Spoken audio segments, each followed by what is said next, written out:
UP चुनाव में पहले चरण का मतदान 10 फरवरी को होना है। पश्चिम से जीत का परचम लहराने के लिए नेता एडी चोटी का जोर लगा रहे हैं। देश के प्रधानमंत्री नरेंद्र मोदी चुनाव को मजबूती देने के लिए वर्चुअली बिजनौर में रैली को जनता को संबोधित कर रहे हैं, तो उधर रालोद मुखिया को नरेश टिकैत का भी आशीर्वाद मिल गया है।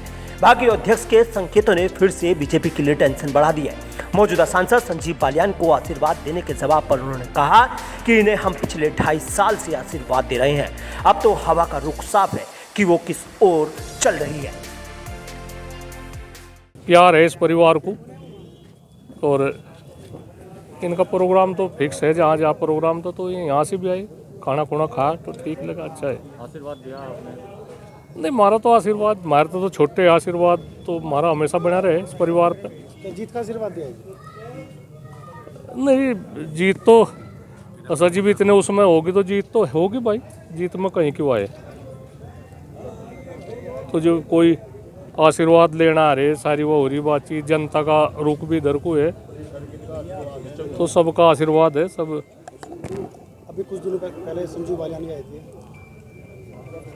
नहीं, संजीव बालियान भी से ठीक है, उन्हें तो आशीर्वाद दे नहीं रखा, आशीर्वाद तो उन्हें दे रखा, उनके तो 2.5 साल है भी, हमारे आशीर्वाद तो चल रहे हैं भाई। 2.5 साल तो हो रहे जो हमने वोट दे रखी, उधर में MP है। तो असली वाला आशीर्वाद किसे दिया आपको इस बार का आशीर्वाद? नहीं, आशीर्वाद तो यहाँ से तो वैसा तो हवा बदल रही, आप लोग भी देख रहे होंगे, आप लोगों को तो सारा पता, हवा का रुख सीधा रुख है, विपरीत नहीं चल रहा, हवा सीधी चल रही। और सिद्धि में तो जिसके उसमें सिद्धि हवा चल जा तो ये तो शुभ संकेत मानने जा। उधर रालोद के अध्यक्ष ने सिसोली पहुंचकर बीजेपी के लिए टेंशन बढ़ा दी है। भले ही कुछ भी हो, लेकिन 2022 के चुनावी पत्ते खुलने से पहले गठबंधन भी जनता का आशीर्वाद लेने में कोई कसर नहीं छोड़ रहा है। चौधरी जयंत का कहना है कि सिसोली किसानों की धरती है और यहाँ से किसानों का गहन लगाव है। आपका यहाँ आने का, सिसोली का कई तरह के मायने निकाले जा रहे हैं, कैसे देखते हैं? क्योंकि लगातार भाजपा आप पे कटाक्ष कर रही है। मायने निकालने चाहिए, ये तो बड़ी पवित्र धरती है, किसानों के लिए बहुत महत्वपूर्ण जगह है, और जिसको किसान आंदोलन का जो सम्मान करना चाहता है, जिसकी श्रद्धा किसानों के साथ जुड़ी हुई है, भावना जुड़ी है, वो यहाँ आएगा। मैं आया हूँ। किसानों को लगातार ये थे हमारे साथ जयंत चौधरी, ज्यादा भीड़ के बीच में हमें 2 मिनट का वक्त दिया। बता दें कि पश्चिम यूपी में तकरीबन 136 सीटें आती हैं, जिनके माध्यम से यूपी की सियासी कुर्सी का सफर भी तय होता है। पश्चिम यूपी में तकरीबन 30% आबादी जाटों की है और ये वही जाट हैं जिनका किसान आंदोलन के समय खासा प्रभाव देखने को मिला है, क्योंकि किसान आंदोलन का जिम्मा जिनके कंधों पर था वो भी जाट बिरादरी से ही आते हैं।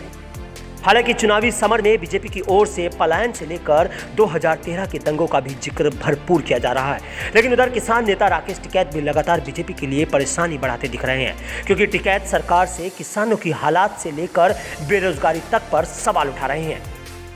हमने तो बहुत पहले ये कहा कि जनता आने वाले कैंडिडेट से, उनके लोगों से सवाल जवाब करे कि हमारे क्वेश्चन है, मेरे गांव का अस्पताल का क्या हाल है, मेरे गांव के स्कूल का क्या हाल है,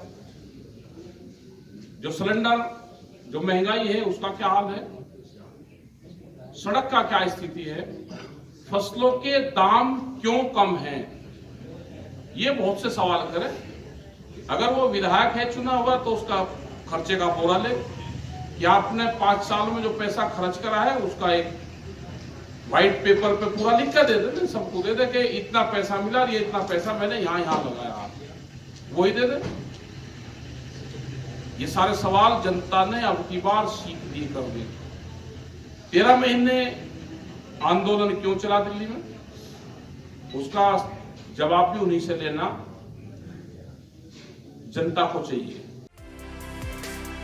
भले ही नेता अपने हिसाब से जीत का गणित सेट करने के लिए कुछ भी एजेंडे सेट करने में जुटे हो, लेकिन इस बार रालोद प्रमुख भी सपा गठबंधन में शामिल होकर मुखरता से बीजेपी को घेरने में जुटे हैं। अब ये तो आगामी समय में ही तय होगा कि आखिर जनता किन मुद्दों पर चुनाव करेगी। Bureau report, news 18।